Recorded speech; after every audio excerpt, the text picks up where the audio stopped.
Welcome to this week's Future Toolbox podcast. We explore the Z to A of life skills, where each letter stands for a topic and essential tool to help you get ahead in life.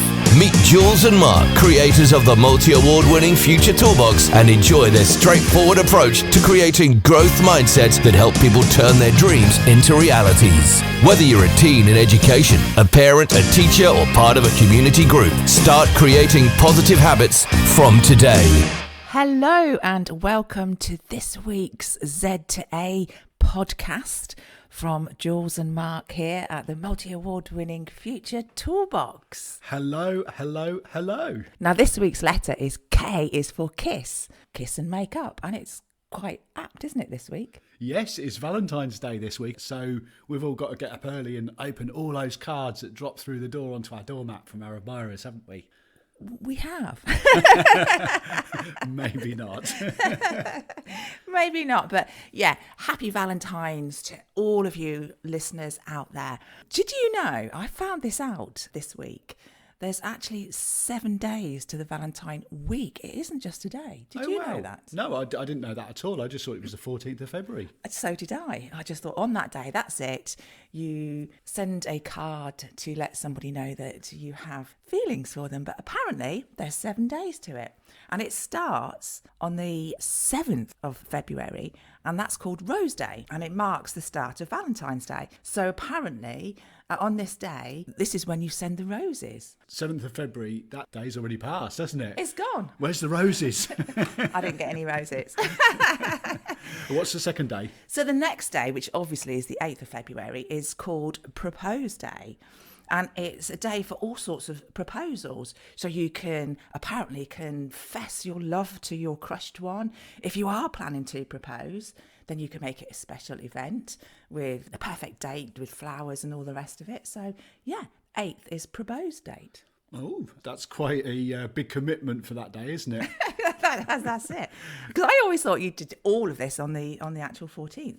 But the next date, the February the 9th. Now, this will interest you particularly, Mark. Go on. And it's past, so you're not having it. Oh, no. It's actually the 9th is Chocolate Day. Oh, man. I'm starting to really love Valentine's Day now. I'll stick that in my calendar for next year. The 9th is Chocolate Day. Every day is Chocolate Day for me. I know, every day is Chocolate Day. But yeah, that's the day that give people chocolates to let them know that how much that you love them or how sweet you find them. Oh, sweet. I see what you did there. So that's the 9th. So on February the 10th, apparently, is what's called Teddy Day or Teddy Day gifts. Oh, how sweet. So basically, Teddy Day brings back childhood memories of being cuddled and tucked into bed securely by like your parents. And a teddy is a cute stuffed animal that brings all cosy, sweet things to mind. The idea being is that you give somebody a teddy and they keep them forever and they're cosy and huggable like you are, I guess. Oh, that's very sweet, isn't it? Yes. Yeah. Yes. Now, February the 11th is Promise Day. And it's all about signifying the importance of commitment. So you could make a promise of maybe if you're with somebody of going steady. Do you remember that word? Going steady, yeah. But the next one, the 12th. Yeah. What's the 12th? It's my favourite. Yeah. It's Hug Day. Oh, Hug Day. That sounds similar to Teddy Day, doesn't it? It does. Are these actually true, or has somebody made these up? Because they all sound very similar, don't they? They do sound very similar, but yeah, I did. I found this, and I did research it a little bit to make sure before we did it that it is kosher, that nobody's just written this, but it is, apparently. So yeah, Hug Day. So it's the day, the 12th of February, where you can have a hug. No, that's really nice. And what's the 13th? The 13th is Kiss Day. Oh, wow. Apparently, celebrated on the 13th of February, new lovers share their first kiss of commitment. This sounds like a long date, doesn't it? That goes on for 7 days. So I take it now that we've had chocolate and teddies and all these sorts of things. The 14th of February is Valentine's Day. There's nothing left to do. You've actually committed all of your love for the past 6 days. What do you actually do on Valentine's Day? Do you send a card? Apparently, it's the day that you take off to celebrate and spend the whole time with your loved one. Oh. A day of celebration, commitment, and the blissful excitement of finding one's perfect mate. There you go. This is amazing, this is. So 7 days of Valentine's Day. This reminds me now of the whole month that we build up to Christmas, even though the decorations start going in to the October. shops. We need to be really quiet because there might be some retailers listening here thinking, ooh, that Z2A podcast has given me a really big commercial idea. Yes. So if you're a retailer, please don't start Valentine's Day in start of November. They do start it like the 1st of January, don't they? Yeah. I just thought I'd share that little bit of useless information with you all today. I think it's fantastic. And the great thing about Valentine's Day is it is around love, and it's around tradition, and it's around expression of sending a piece of paper to somebody to say you love them. No, joking aside, it is an expression of love. Yeah, nothing says I love you more than a piece of card, does Folded in half. But it's what you write in it that counts, doesn't it? So this brings me on to our chapter in the Z2A of life, where the chapter is K is for kiss, and as you said, kiss and make up. And in this chapter here, we actually wrote about the opposite side. When you flip in loving things, the opposite to love for a lot of people is the word hate. Which is a word that we don't like. No. Or we In try fact, not to use. I hate the word hate. Now, that's very ironic because quite a few years ago, I was spending time with our work colleague, and we were on a long journey somewhere, and they just kept saying how much they hated things. So they were in the car, they were saying, oh, I hate driving on a Sunday, I hate driving in the traffic, I hate long journeys. And when I got to the destination that we were going to, I actually realised that I was bored of the word hate. And that ironic statement would be, I hate the word hate. And that got me thinking of how to remove the word hate from life. Because when you say hate, the Oxford English Dictionary's definition of hate is to have an intense dislike of. Yes. Now, I have an intense dislike of smoking. Yeah. I don't like smoking. I don't have anything against people that want to smoke, if that's what they want to do. And I don't hate people that smoke. I don't have an intense dislike of those people. It's just one of those things. It's not for me. Yeah, I totally get that. And something that we come across often when we're in schools is teenagers telling us how much they dislike or hate some of their subjects that they have to do. For example, maths is a popular one that they don't like, isn't it? Or unpopular, yeah. That is very true. And in reality, people probably don't really hate a particular subject. So they don't hate maths in this case. It's just that they might not understand it and might not be very good at it. And if they find out a way of understanding it and trying it, then it makes sense. Then they lose the hate of it. So it's about changing the mindset, isn't it? Yes, as with most things, it is the mindset, isn't it? Did you have anything that you said you used to really hate, but now you really like because you changed your mindset? The thing that springs to mind, funny enough, is bananas. Oh, yeah, I remember that. Actually, as a child, I liked bananas. I used to love things like bananas in custard or banana sandwiches. I used to think they were lovely. And then as I grew up, there was something about... It was the smell of bananas. I couldn't stand it. And if I walked into a room and there was a banana skin in a bin or something, I could smell it. I literally would gag, wouldn't I? Nothing worse. Ridiculous. But then, I don't know, maybe 10, 12 years ago, we were down in London and I bought myself a really nice smoothie. And unbeknown to me, it had a whole banana in it. And I drank it and I was like, oh, that's quite nice. What's the missing ingredient? Yeah, so it obviously had the banana enough. Oh, I quite like that. So then I started having the smoothies with bananas in, and now I'm back to enjoying the bananas. So I guess that you lost the hate with the bananas and you made up with them. I did, and obviously bananas are incredibly good for you in lots of different ways. And yeah, delighted that I've got over that. And I'm focused on the good within a banana now. That's really fab that you love bananas now. But thinking about how this works, a lot of it comes down to conditioning of the mind. Now, sometimes we can live in a negative society. We're quite vocal sometimes on this podcast about the news being negative, and all the stories you hear every single day are about murders and accusations and arguments and political fallouts and whatever. So then that leads to people having a moan fest. A moan fest. Well, actually, sometimes a good old moan fest is good for the soul. Just get it off your chest. Get it off your chest, that's right. But I remember when we used to work full time, and sometimes at the coffee breaks, there'd always be a big moan about the boss or about a colleague. Or we see it in schools, don't we? People moan about their teachers, they moan about a certain lesson, they moan about the rules and everything. They all get together in pack mentality and let's have a good old moan, which is probably in reality not going to change anything, is it? No, probably won't change anything, but it could do if you could come up with solutions. But yes, sometimes it is good to get it off your chest. But what often can happen is it might lead to disagreements, because what I'm moaning and complaining about, you might enjoy, and somebody else might have a different opinion to you, and then the discussion or the moan becomes almost like a conflict or an argument, can't it? Yeah, and then that's not good, is it? Because when you're trying to argue with somebody about an opinion that they're not going to agree with, you're going to spend a lot of time arguing, come to my opinion, you're wrong, and then the next thing is that person just strengthens their opinion and it leads to a big argument. So how do we solve that? Well, there's a saying about being the bigger person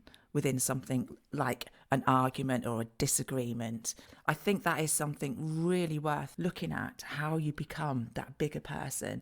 So when you're in that conflict or that argument, that disagreement, how you can maybe it's not resolve it, but at least walk away with your friendship still intact. A good first step would be to choose your happiness over being the winner. So maybe looking at your ego and thinking, do I really, really need to win this argument? Yeah. Or could I actually walk away and respect the other person's opinion and decision? Yeah, that's very true. It's not to say that you have to agree with everything.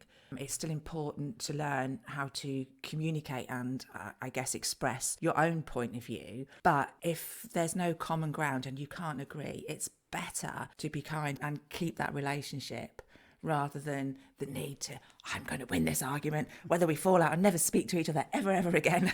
So find a compromise and some common ground, really. Yes, yeah. An example of good compromise I had was a friend years ago used to give me a lift to work, and they would always smoke in the car. Oh. Now, obviously, I have an intense dislike of smoking itself, but it was my friend's car and they were kindly giving me a lift. Yes. So I couldn't really have an argument with them and tell them to stop smoking. Please do not smoke in your own car. But I do remember coming to a compromise and saying, look, you're a really, really good friend and I don't like smoking. They knew that. So I just asked if when they smoked, if they'd mind opening the window. Absolutely. And then the friend actually came to a bigger compromise and said, actually, I know you don't like smoking, so I won't smoke while I'm in the car.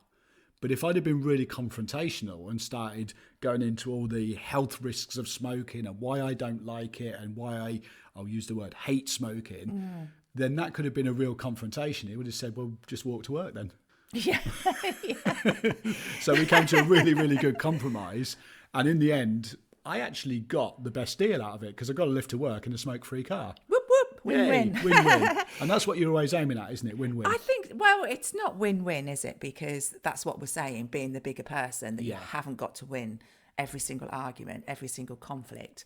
But I think what you're saying is having that flexibility to avoid the huge conflict. So when that sort of starts, being open to altering your plans or your thoughts. Well, let's face it, it's not going to kill you. Smoking might, but that doesn't. You're going to encounter lots of changes where you're going to have to make adjustments. So a little willingness, like your friend did, to sacrifice that cigarette on the way in proves that he's mature enough to choose what we would call the peaceful approach, really, and be that bigger person. That's a very nice phrase, isn't it? The peaceful approach. And in fact, I suppose if we look at it, we did win-win because I got my lift in a smoke-free car and he got to hear all my witty comments while he was driving to work. I bet he was delighted. A win-win situation there. But in summary to that, we came to a compromise and both of us became the bigger person, didn't we? Yes. And that, in reality, is a win-win because you both become that bigger person. And let's face it, nobody likes falling out or fighting with people. And I don't mean physical fighting because... No. I'll be honest with you, that is something that I intensely dislike, any form of fighting. But arguing or falling out or disagreements, nobody really wants to do that. And if you can be that bigger person sometimes and think, like, this is going nowhere, we're not going anywhere, and just say, let's just end this now. And then we maybe agree to disagree. Yeah, that's a good one. Compromise. Put it to bed and we'll never talk about it again. so that you can remain friends and not have that fallout. Another great way of looking at it is to flip it. To flip it. Oh, like a pancake. Oh, yeah. Pancake Day's coming up soon, isn't it? Oh, I love Pancake Day. I tell you what, listeners, let us know what your favourite topping is on pancakes. What's yours? Sorry, we've gone off topic a little bit, but we'll come back. Do you know what? I love bananas on pancake. Banana and peanut butter. Actually, my favourite pancake I've ever had was in Thailand, and it was actually on Pancake Day, wasn't it? It was. It was fresh coconut and, banana. Oh, it was amazing. Absolutely that was amazing. incredible. This is ironic. I've never heard you so quiet. I think I had 2 or 3, didn't I? They were amazing. We did. Anyway, so we're going to flip it like a pancake. We're going to flip it like a pancake. Now, let's face it, we generally don't like sitting in traffic. I don't find many people that go, do you know what, I'm so excited about commuting to work and sitting in a traffic jam today. So a lot of people we speak to will say, I hate the traffic. This is an uncontrollable. You can't avoid the traffic. No. You could go a different way, arguably, but generally you can't avoid the traffic. So a good way to flip it and lose the hate with the traffic is to do something that is going to make sitting in traffic more pleasurable. Okay. Now, this is difficult because, let's face it, again, you're driving in a traffic jam behind a car isn't very pleasurable. So how about you listen to something positive? Now, what do most people do when they're in the car? They sit there, they put the news on, the negative news, and then they have a good old moan about it, which then incenses them even more. So how about listen to something inspirational? Like a podcast. Like a podcast, like the ztoaoflife of life skills. Yeah, of course, you can listen to other ones as well. But this will then inspire you, and maybe when you're doing that journey, so let's say you're stuck in traffic for 20 minutes, you listen to the Z2AF podcast, which is about 20 minutes long, that would then make your journey more positive. Yeah. We talked about habit hooking a few weeks ago. Maybe hooking a positive to a negative can help you to lose the hate and kiss and make up. Oh, yes.